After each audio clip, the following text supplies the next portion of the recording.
I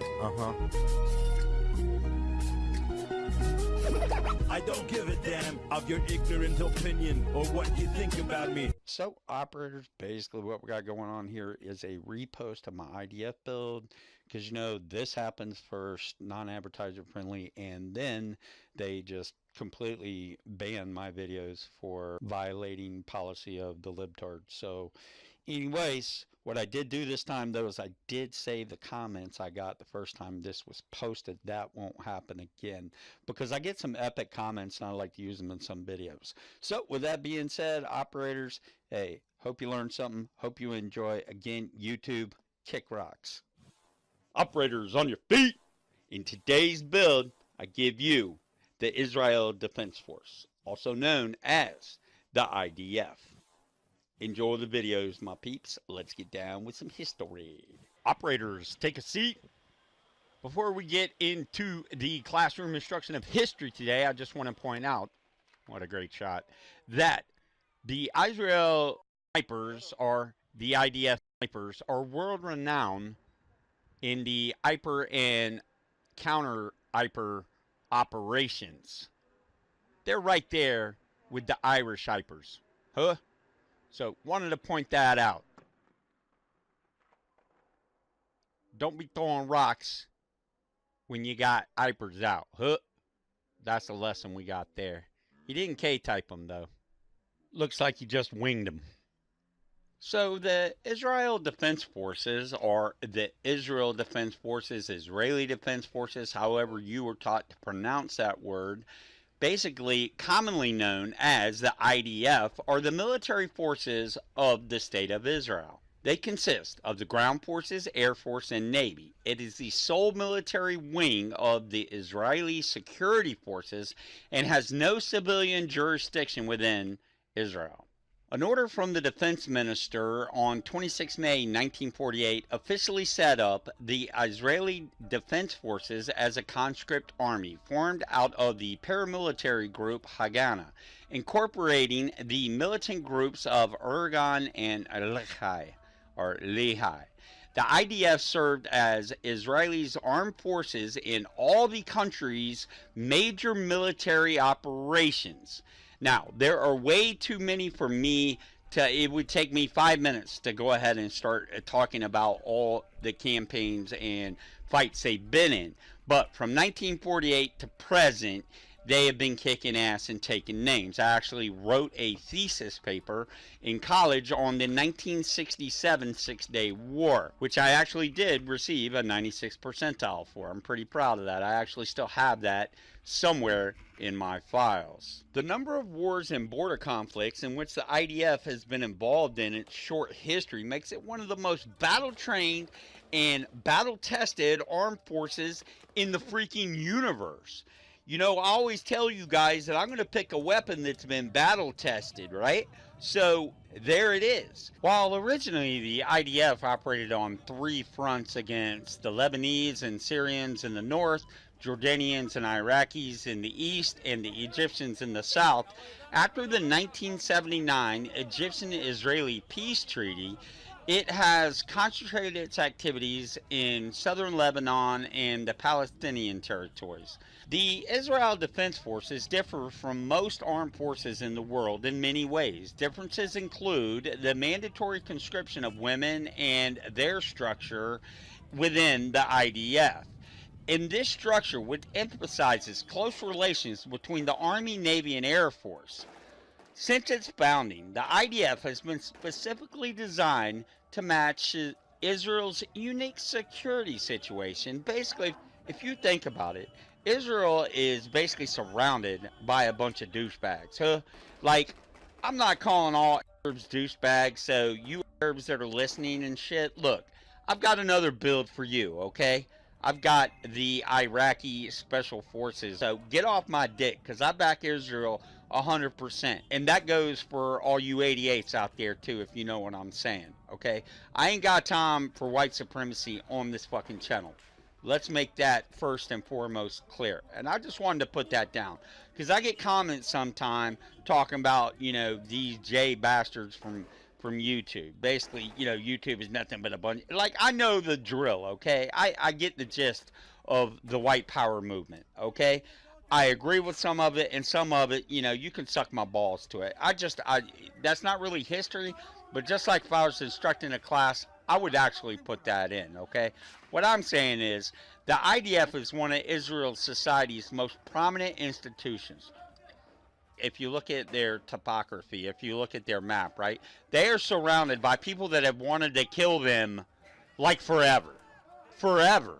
And you ask me, and I'm going to tell you that I'm glad that Trump is doing what he's doing.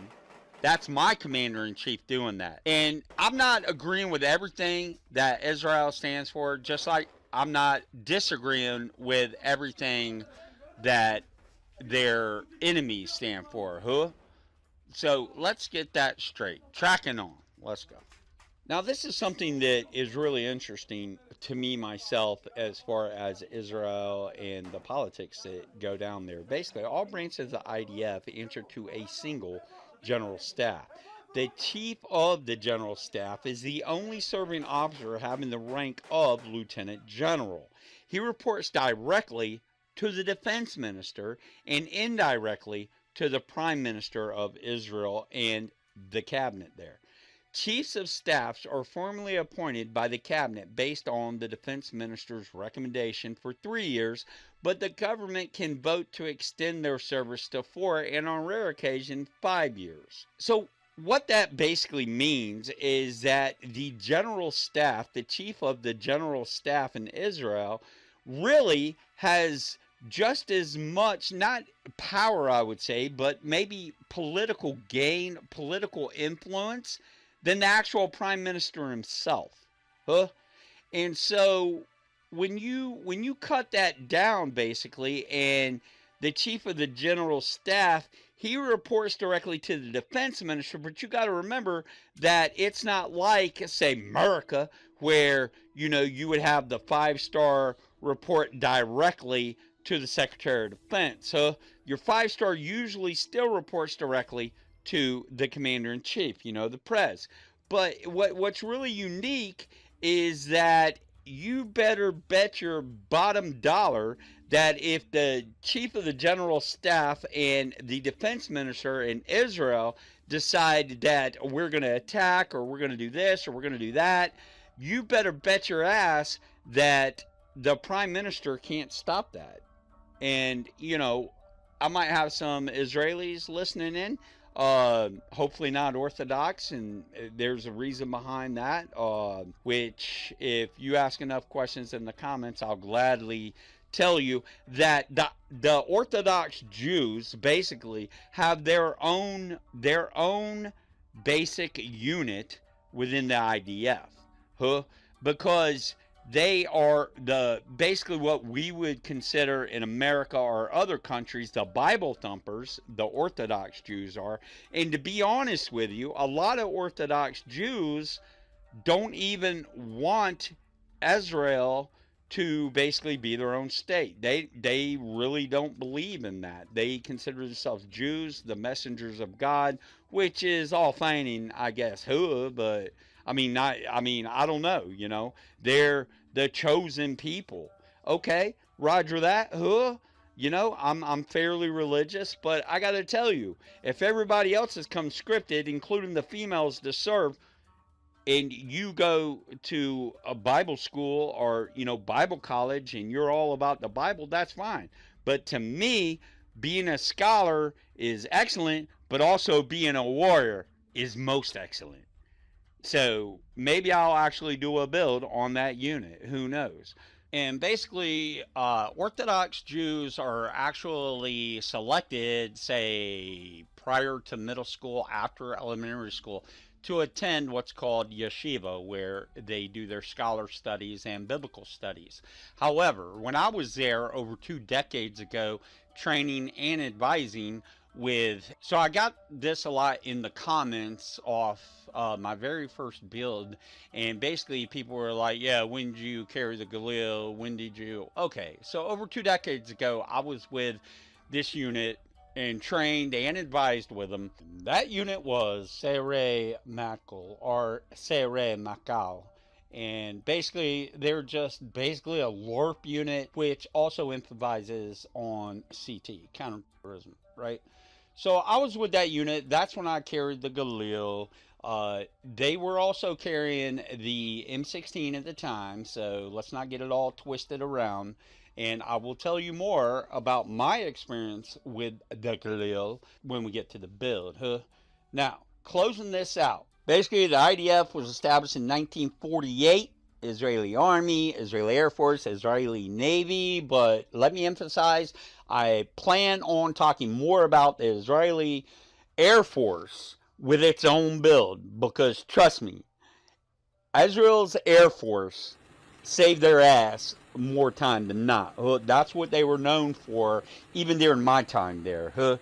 So military age is going to be 17. Conscript age, where you must serve, is 18. Basically, active personnel about 176.5K. Reserve, let me tell you, everyone in Israel is basically in the reserve. So it's 445K. Again, I used to, in Tel Aviv, I used to see just like hot girls walking down the street with a freaking Galil or an M16 slung on their back, and complete like they're out on a date, like if they're on alert or whatever. Every personnel in Israel, except maybe the Orthodox, definitely walk around packing. Trust me on that, okay? The budget about 18.6 billion a year. Foreign suppliers, let's go to the Czechs, France, of course, America and Germany. You heard me, Germany. That's from 98 to present. So just saying that on the record, Germany has actually been a supplier of Israel since 1998. Their history, again, it's so long. The combat that these hitters have seen. So with that being said, just want to remind, don't go to a military checkpoint. Basically, don't go to a gunfight with a freaking knife, because you will lose, no matter what country. But especially with these CT hitters, the IDF. Operators, on your feet! Let's get the fuck down range. From the mountains of Galilee, from desert to sea, I'm an Israeli soldier, proud to be. אני חי מיום ליום. Viva la Mexico! Oh, I'm sorry. I'm in Bolivia. My bad, amigo. Okay, so you know what to do. Go ahead and hit that back or select button. Go ahead, double tap that RB. Go ahead and hit the Y. And let's get into appearance. Head. Of course, facial hair.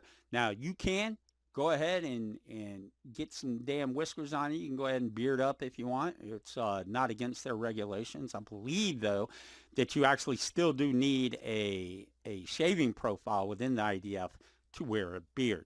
So with that being said, today I'm keeping it clean shaven. Hair, today we're going with squared away. You can actually fall out with it a little longer. There's really nothing that I've ever heard of that says that they have to keep it with the who-ass cut. But for me, as usual, we're going to go ahead and keep it squared away. Hair color, you know, Chanel, I'm going with brown. Facial detail, of course, as always, just like in the RL, left side, got the burn. Body details today, for no specific reason, and to be honest with you, I think the Screaming Eagles actually might fit a lot of their camo, either the Screaming Eagle or the big red one. Either one of those two, to be quite honest with you. However, I also like this Commando. And since I like it so much and haven't used it in the build yet, guess what? Go ahead, equip the Commando, and let's track on. Right arm, of course, for me, Santa Maria. Left arm, why wouldn't I go with Mi Familia? So all that's, you know, about the same as usual. Okay, so for today, what we're going to do, we're going to go ahead and put the long sleeve shirt on. You're going to put that in the 815 olive drab. That's right, the OD green. Vest today, again, we're going with the mole. So here's the deal. I know a lot of you guys are going to ask me why I'm not going with the 511, especially the plate carrier. And to be honest, if you do any kind of research on the IDF, they actually don't wear a plate for the majority, right? Your special units obviously will, just like in any other, basically any other military, they're going to wear the plate in a high risk situation. However, I'm telling you, you just got to take my word for it. The mole is what to go with on this build. Now, something else I wanted to bring up to you guys. Now, I'm going to put it in the sandstone. Do my research. Now, when I was stationed there, or not really stationed there, but attached out, be honest with you, everything was pretty much OD green. Now, they got it's not really an olive drab. They have two different sets. One for garrison, which means like when you're not participating in a field exercise or whatnot, you're just basically hanging around the base or whatnot. And then they have one for the field. I believe the field is more of an OD, of an olive drab, than say their garrison fit or their let's just say their parade uni for the day. Now, with that being said, you can actually, their LBE, LCE, however you want to call it, land bearing equipment, load carrying equipment, whatever, basically, you can go ahead and go with the OD. So you can go with the OD. For me, I wanted to keep it, a little, I don't know, I like the shadows and this and that. So that's why I'm actually going to put it in the sandstone. However, there are some units within the IDF itself that actually do, head spit, sorry about that, that actually do wear the beige type sandstone LCE, not their uniforms, okay? So let's get that, let's come correct with that right now. Their uniforms are always one of the two. If they're in garrison, it's going to be that type of green, should I say, or if they're in a field on an FTX or whatnot, they're going to be wearing what if you were a hitter back in the Vietnam days, OD green jungle fatigue. So that's the closest I can say to compare them to what, if you were in the United States Army or whatnot, that would be like the jungle fatigues to, the hitters back in Nam as far as United States Army goes. However, it's also messing around with the lighter green, and I'll be honest, that forest green just doesn't do anything for me either. Now, I did struggle with what I should put my LCE in, not the variant, like I knew we were going with the Malay right from the beginning. The problem is you know me, man, you want some gangster fucking build, gold AKs, and nothing that fucking certainly isn't tracking with real life, right, with realism, then, you might as well not watch my builds and go on to somebody else's builds, because I try to keep it legit. And with that being said, that is why today we're going to be equipping the mole and we're going to be putting in the sandstone. It just really, really, really, to me, fits this build and what I'm looking for out of this build. And the fact that most of our operations will be in the desert. So also with that being said, there is no reason why we shouldn't put on the sandstone. So go ahead, mole, put it in the 1334. Pants today, cargo B, again, in the OD green, 2234. Footwear, nothing special. We're going with just the combat boots. We're going to keep them black because, I mean, let's face it, that's what they wear. They wear pretty much the black combat boot. So with that being said, we'll go ahead and just stick the combat boot on it. Now, I'm not hating you if you want to put the hiking boot on or whatever, but to stick with my legit build, and if you do put the hiking boot or whatever, just go ahead and put it in the black. But I'm going to stay true to life, combat boots in the black. Ghillie suit, obviously none for now. Let me make sure that I say that again. Ghillie suit, none for now. However, just give me a second. Let me track on some stuff here. Okay. Accessories, of course. Eyewear, this is optional again. Don't fall in, looking like, a cupcake or some shit, right? Fall in with some kind of strat to you, and go ahead. Today, I'm going to be putting in the Oakley SI straight jacket. Now, I was looking the other day, and I could have swore that I had the Oakley SI Fires open. I could have swore that. In fact, I haven't gone back in builds, But I'm willing to bet you actual dineros that if I go back in my builds, I believe I equip the Oakley SI Straight Jacket fires on, I think, perhaps my Marine Corps sniper build. I might have put it on there, but I'm going to track. I'm going to make sure because I know I had this open. And for some reason, I guess when the tier hit, it locked on me, which, again, thanks a lot, Yubi. Why I don't really play this game a whole lot anymore, because I feel like you guys, more than anybody, that in recent games, and when I say recent, say the last half decade, the last 5 years, you guys, to me, take advantage of the consumer more than anybody I know. Okay, that's in my personal opinion. Like, you don't give people anything, even people that spent that ridiculous amount of money to get whatever, the year one pass or whatever, and then you're gonna buddy F them again and make them pay for the year two, when you should have given the people that already paid. And I'm not talking about myself, because I'm trying not to spend any money on this game, especially with other games that are coming out and the resurgence of me getting back on Battlefield. Also, State of Decay 2. Let's not forget about that. But let's track back on this build.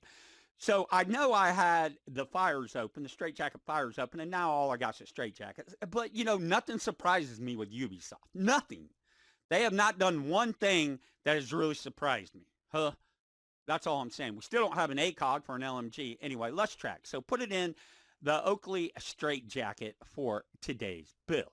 Aceware, you know it. We're going to go ahead and put the CMAG on. Now, with the CMAG, just go ahead and put it in the white. I know what you're thinking, man. That makes absolutely no sense. Why aren't we putting it in the green? And again, it just clashes a little too much with our build. And again, we're going to just try to keep this, pretty much within what you would try to equip yourself. And to be honest with you, I probably would put it in the green if we went with a heavier camouflage on our face, with a heavier war paint, right? Since we're not, and since we're wearing the commando, I think the white really, really adds to our shadow pattern, And that's just my opinion. And if you don't like it, I don't know what to tell you, man. I guess move the fuck out if you don't like it, So put on the CMAG, and let's go ahead and rip that in the 1-2 white. Headwear, I know I'm surprising a lot of my operators today with this. We are actually going with the ACH. Now, I know what you're thinking. Matrix, I thought you hated ACH. And to be quite honest with you, I do. Here's the thing, though. So Israel, okay, they actually wear what's called an Orlite combat helmet. If you don't know it, Google it. I'll probably go ahead and throw some pictures on top of this during the final edit. Let's see if that gets posted again. That's why I'm redoing this for the third time. So they were wearing what was called an Orlite combat helmet. And I really, really do like that helmet. Okay. I was actually thinking about it back in the day. I was thinking about, I still wish I had an Orlite helmet. That's how much I like their cover, right? However, obviously, we don't have the Orlite in this. So what we're going to do is we're going to go ahead and throw on the ACH. Only with the headset. Now, with the headset, I can actually stand the ACH. And seeing how the ACH conforms somewhat to the IDF build, then why wouldn't I, right? Again, they wear the Orlite. But again, we don't have an Orlite. So I'm putting an ACH today. Now, here's the thing also, that if you watch videos on the IDF, you're going to see something flopping around up top, right? On their brain bucket or what have you, the piss pot, whatever you want to call it. Now, that thing flopping around is sometimes referred to as a clown hat, a chef's hat. It makes the helmet, definitely adds unconformity. Wow, is that even a word? Anyway, it definitely breaks up the silhouette of the Orlite helmet. Now, not everyone wears them, but most your snipers are going to wear that. Now, they're actually called in Hebrew. Now, I apologize if I totally butcher this. I know some Hebrew, but just not a shit ton.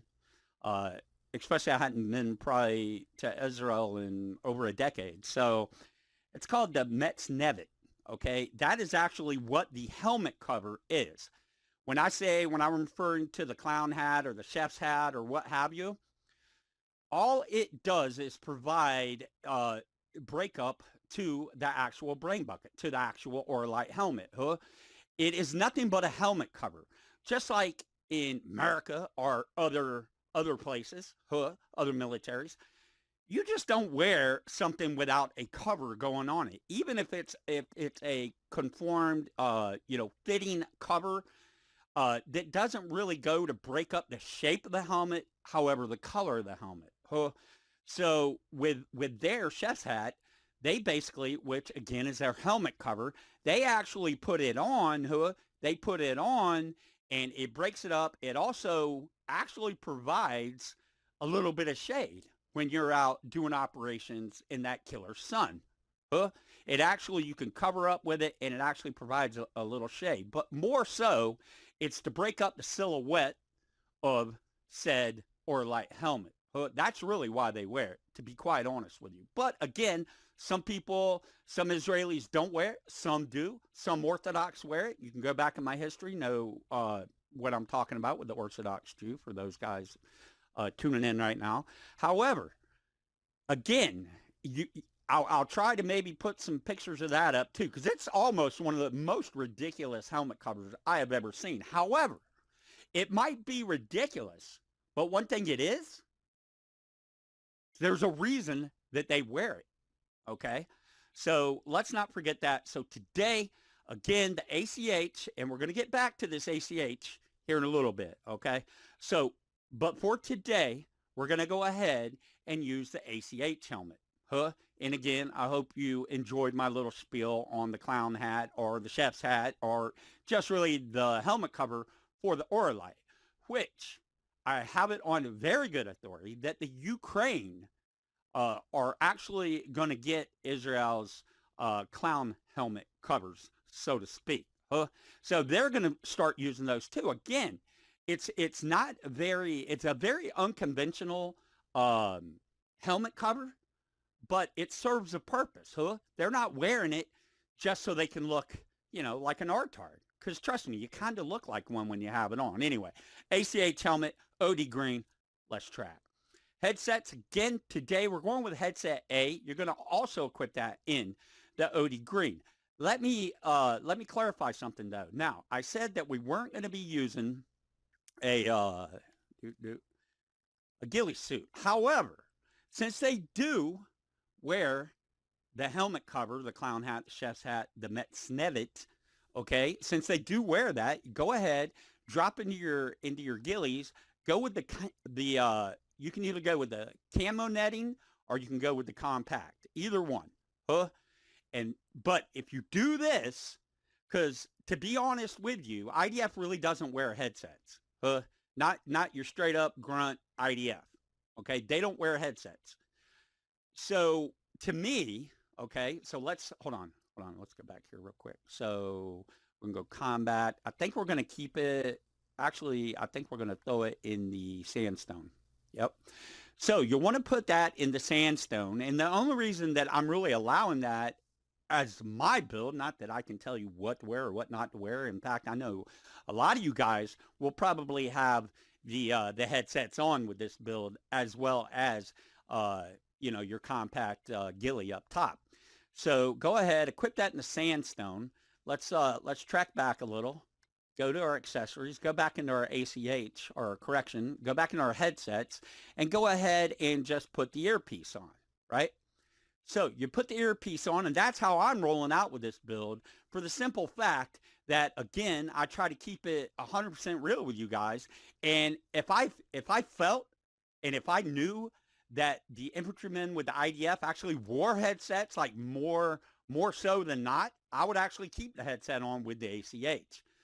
Again, it would be hard-pressed for me to actually use this ACH without a headset or without the compact ghillie that we have on here on the helmet. So we're going to go ahead and track with this right here, but you do have that other option of taking off your ghillie up top. We'll call that a clown hat, since, it serves the purpose of what we were just talking about. Just remember to unass the headset if you put on your camo. And that's what I'm going with today.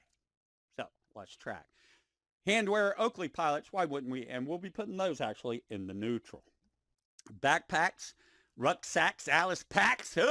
We're going to go ahead and put on the 511 Rush 72. It's very, very familiar, or should I say, it's very close to what our boys in Israel, the Israelis, wear when they are on operations, when they're in the field. So 511 Rush 72.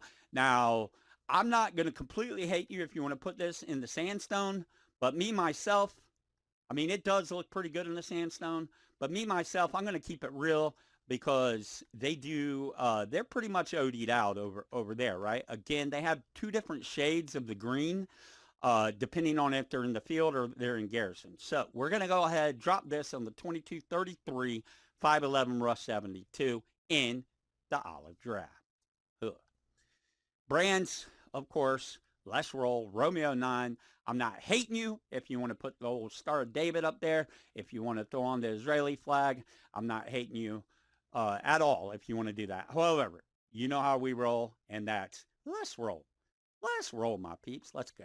So go ahead and equip that, and that, my friends, is going to be the uni for today for the IDF infantrymen. Okay, the infantrymen. I might do, I've really, this has opened up, it's brought back memories, and I am seriously thinking about doing a couple of other type builds for you guys under the Israeli flag. So that's it. Right now, it's time, as usual, to get on with the weapons loadout. I hope, I really hope you guys in the stream learned something as far as what I was talking about with the clown hat or chef's cover or, whatever. I hope you guys learned something about that. All right.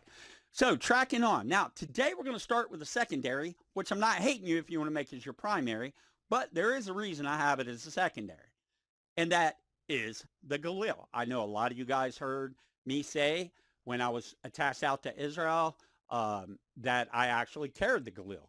That's true. Okay, but don't get it twisted. They were still carrying around the 16A1, 16A2. Okay, in my opinion, the Galil is actually, it's a little heavier, a little longer. Mobility would be my biggest key. Now, I know some of you hitters out there are going to be like, well, if you shot one, right? Not at the range. I'm talking out in the desert, in the sandbox, right? On operations, okay? In my personal opinion, the freaking Galil outdid the M16 only because, and this is true, only because it was 7.62 instead of 5.56, right? Your M16s are 5.56. This was 7.62. Now, not all Galils are actually chambered in the 7.62. The weapon system consists of a line chambered for the intermediate 5.56 45 NATO caliber, right? But here's the thing. It will also, and the variants, chances are if you pick up a Galil off the battlefield in Israel, it's going to be 7.62, which makes sense, right? Because we know the neighbors surrounding them, their weapon of choice is what? It's an AK-47, which is what? 7.62, right? So if you're running around, like when I was over there, not saying, I mean, there were some Israelis using the M16, A1, A2. But to me, right, if something happens, I run out of ammo or whatnot, I want the Galil with me. Because chances are I'm going to find an AK or a Galil 7.62 chambered than I will an M16. And as far as durability, I got to tell you boys, I know, backtracking on what I was saying, I know a lot of my operators or guys that have actually used this in an environment, in a certain, operational environment, not at the range where there's no stress or pressure on you. Some people will say that this thing jams up too easy. I have to disagree. Through the thousands of rounds I shot out of this in training, as well as in real world, I probably had it jam on me 2 or 3 times.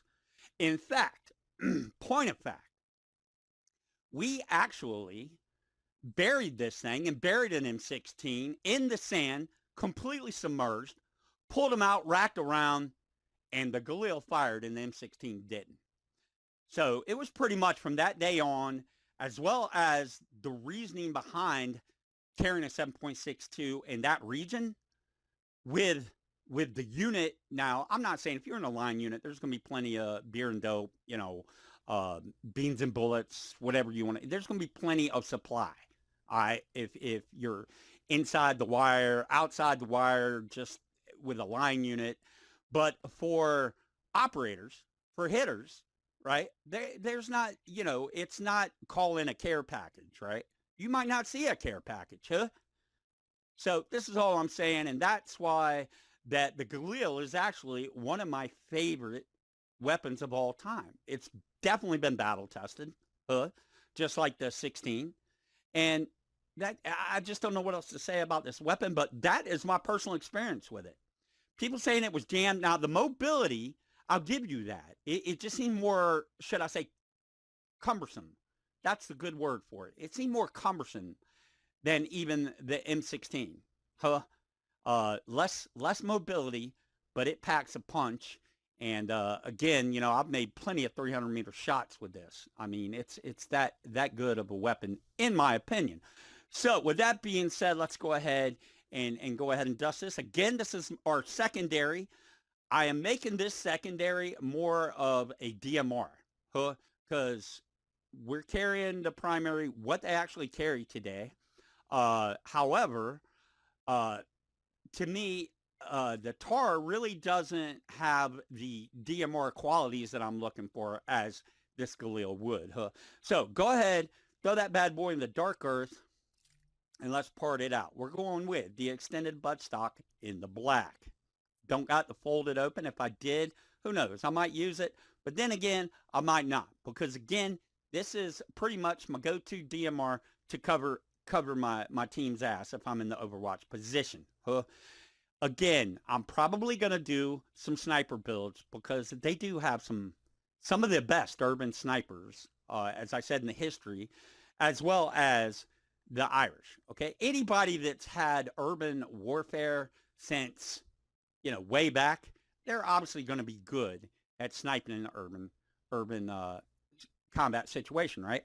Now, with that being said, if you want to put it on a sniper rifle, you can either use the SR-25 or the MSR. They use them both. So that's who. So go ahead, put that extended on, and that's what I would keep it at. Even if I had the folded unlocked, I would keep it on the extended, and you're going to go ahead and throw that bad boy in the Dos 2.5. Scope today. Now, we haven't used this sight in quite a while. And again, if you want to put the ACOG or something like that, I wouldn't suggest it as a DMR. I'm going to go ahead and go with the PSG 33, right? Because you get your red dot in case, we've got to fall back on our Galil for, CQB, close quarter combat. So this is sort of what I was wrestling with, right? I didn't know if I wanted to go with the holo, right? I mean, that's a great sight. The holographic, I mean, that's what the fuck we use. But on this game, I really don't like the sighting aperture of it, and I'm not going to go over it again. I think that it prohibits your peripheral vision a little bit, more so than let's say, I don't know, the Russian red dot, the panoramic. You guys know I do like the panoramic. However, for this build today, so you can either go with the micro T1 if you like that kind of red dot, or you can go ahead and just equip the PS33, and that's what I'm equipping today. And that way, we have the holo sight if we need it, and then if we want to get some zooming in, some sniper shots off, we probably can as well with the zoom scope that we've also got on the stack. So go ahead. Again, you can either go with the micro T, which I don't, not like the micro T. However, for this build today, I think I'm going to go ahead and just go ahead and put this rig right here on the rail, because to me, it's just what's up, especially since this is the DMR. Since that's what we're using today. So go ahead, put the PSG-33 for me, and let's track on, put that in the 2.5 black. Okay, trigger, of course, why wouldn't we? Full auto semi. I mean, how many people actually put it on burst? are semi-burst. No hitters put it on burst, man. Get the fuck out of here. I don't know of anybody that goes out full auto burst or semi-auto burst. So you could have just saved that one and tracked on, give us an ACOG for the LMG. I know I keep bringing that up because I'm like, what the heck? So go ahead. We're going to put that in the full auto semi. Magazine, we're going to go ahead, go with the extended 32.5 black underbarrel.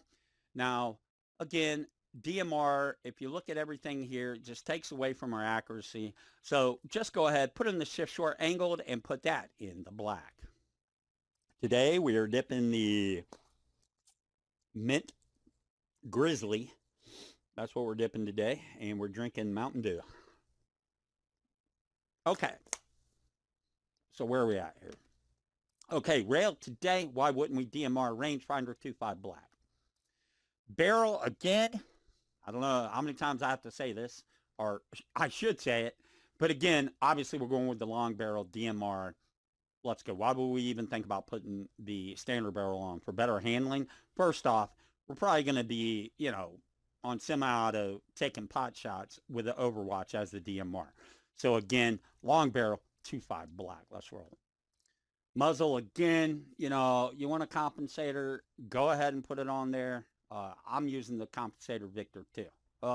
It will actually, it adds whole new dimensions, in my opinion, the compensator Victor 2. You want to throw your compensator on, go ahead. I'm looking for a fight though. I ain't trying to be all quiet and sneaky. You know what I mean? Like, I'm looking for a freaking fight. So let's go. Compensator Victor 2. If you don't got it, make sure you unlock it and put that in the 1.5 Dark Earth. Let's go. And there it is. Hope you enjoyed the little history as far as like what I have personally, my personal use of this magnificent weapon, 7.62. Let's freaking go. Giving dirt naps and taking names. Hooah, hooah, hooah. So the primary, basically what we're going to do is, why wouldn't we? This is what they carry today. We're going to go with the TAR 21. Me, myself, I don't like bullpups. I'm not a big fan of a bullpup. I like my magazine feed being in front of my trigger assembly. However, yeah, this is definitely a battle-tested weapon. I know it's one of people's favorites on video games. On video games, seems like everybody runs for the TAR. It was a badass weapon as far as like Rainbow Six Vegas 2, Vegas. It was a great weapon, one of the best. However, in this game, I found that it does, man. It kicks up like a fucking mule, man. So that's why I'm not a huge fan of it in the Wildlands. And I mean, you can mess around and try to buffer it. But again, if I'm going to get in a fight and really get in a fight, I'm going to go with my M4 with my 203. However, I'm not trying to take anything away from this. So let's go ahead. It's a very battle-tested weapon, the TAR 21. And that, my friends, is actually what they carry today. However, you will still find some units that will carry the M4 because it's just that badass of a weapon. And again, when you're basically in a joint task force with other countries, a lot of times you'll carry the weapon that is most in use, like the Galil, for instance. So I'm just saying that you can carry, I guess what I'm trying to say, for this build, you can carry the M4 as far as I'm concerned. But sticking true to the IDF, we're going to go ahead and equip the TAR 21, and we're going to go ahead and equip that in the Dark Earth. Parts, let's get right on this. We will be putting the ACOG on because, let's face it, that is actually a lot of what scopes that they mount on their stack. So for that being said, that is why we're going with the freaking ACOG. Now, I got to be honest with you, though. To me, the ACOG just, it doesn't seem to fit this weapon, in my opinion, okay?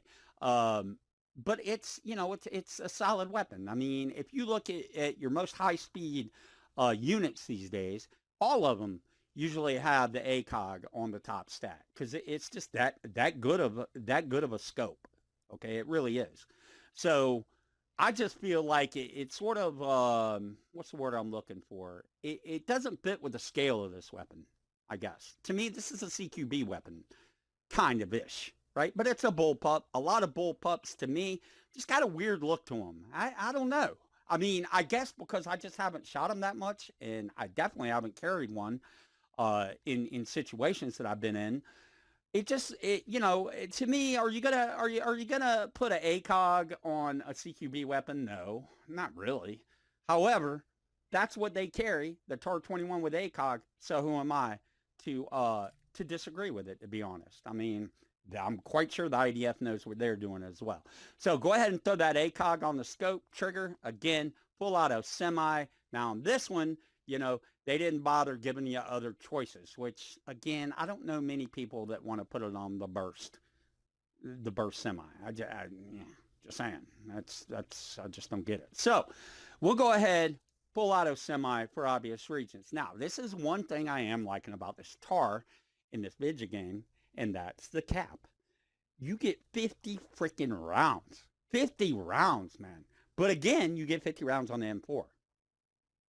And I know I compare a lot of weapons to the M4 M16 variant, but that's because that's my baby. And you know, that's all I got to say about that. So, go ahead. Large 50 and the 2.5 black.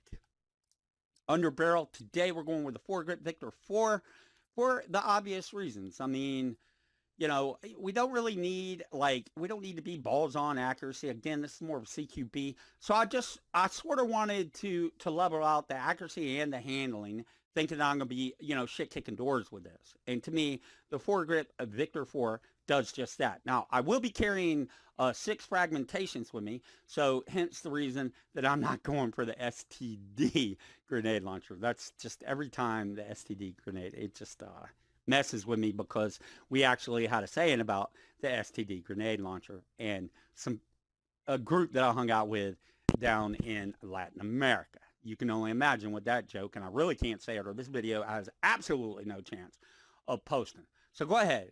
Foregrip V4 2.5 black, let's track. Rail, I'm just keeping it clean with the rail cover. Again, you know, I might switch it up if we could turn off the laser sights. But really, I just feel like the rail cover, the clean look is really how we're going to go and how we're going to approach this.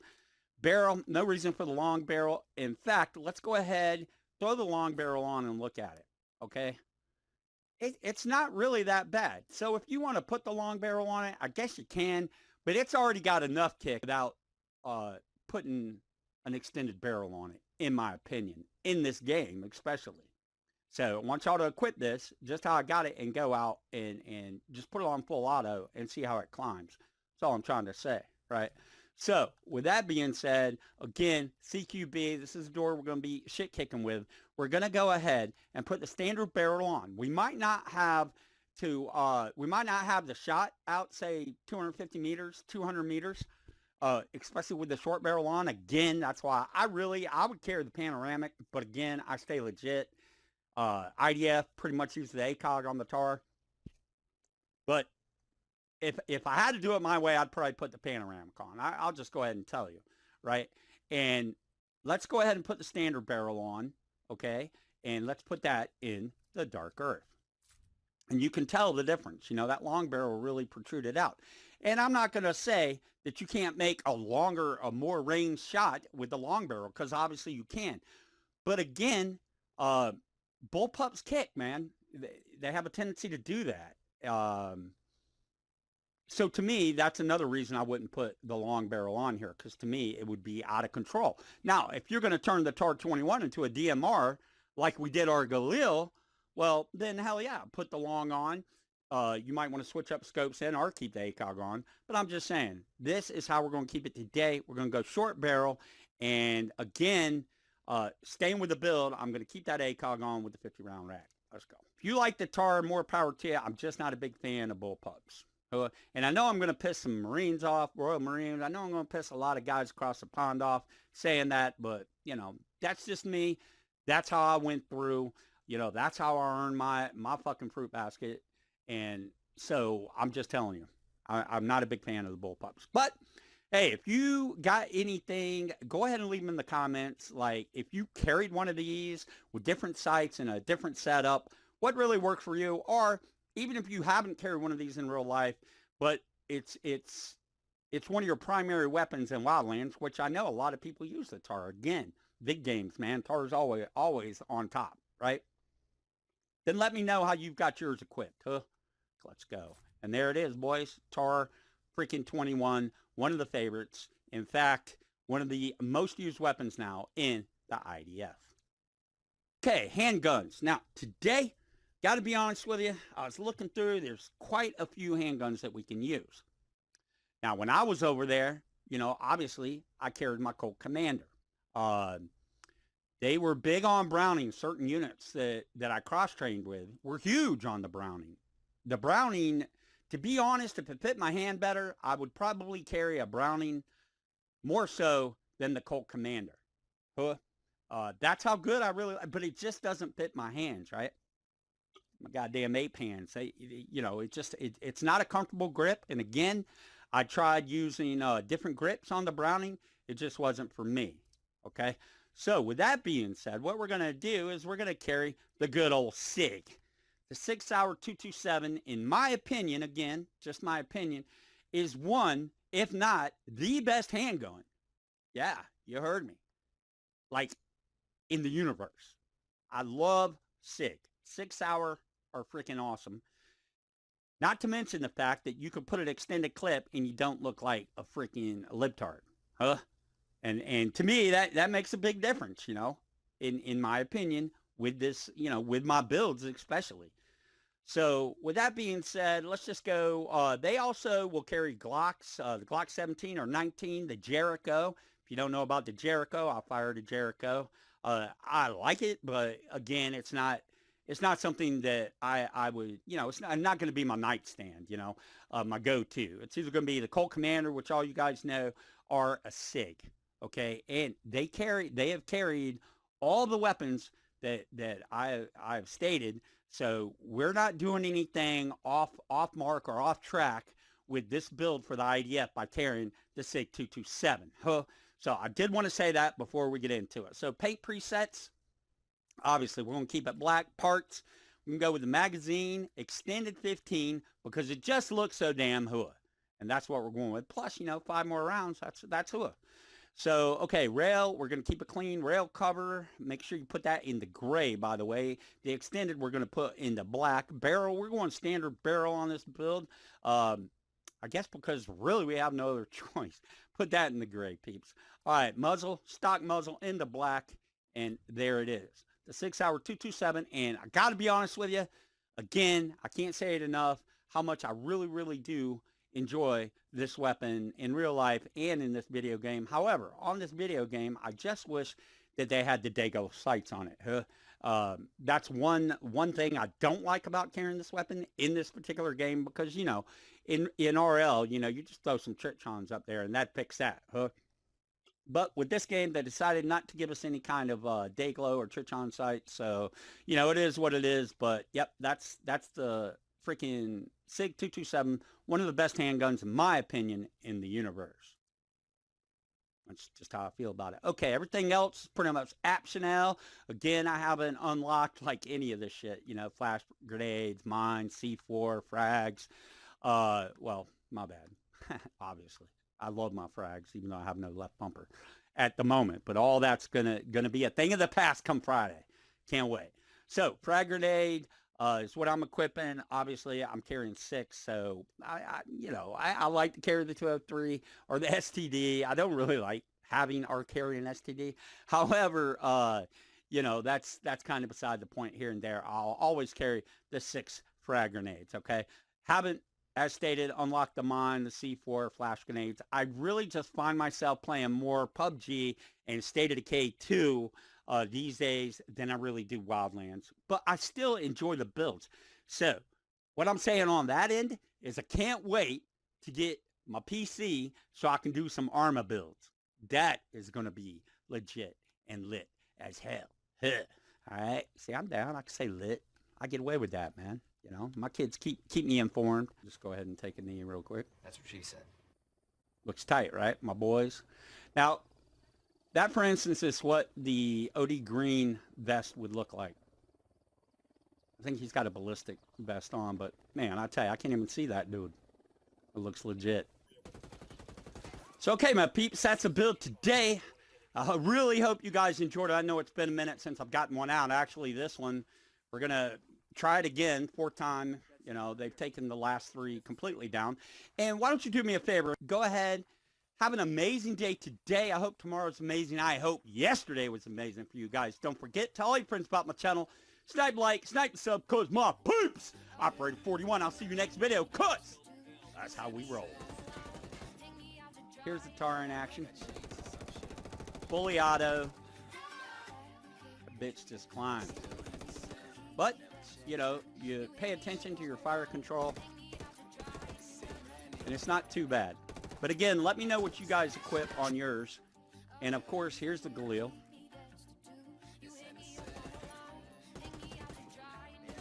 It's got a little kick too, but nothing like it was. Plus it's 7.62. So let's go with that.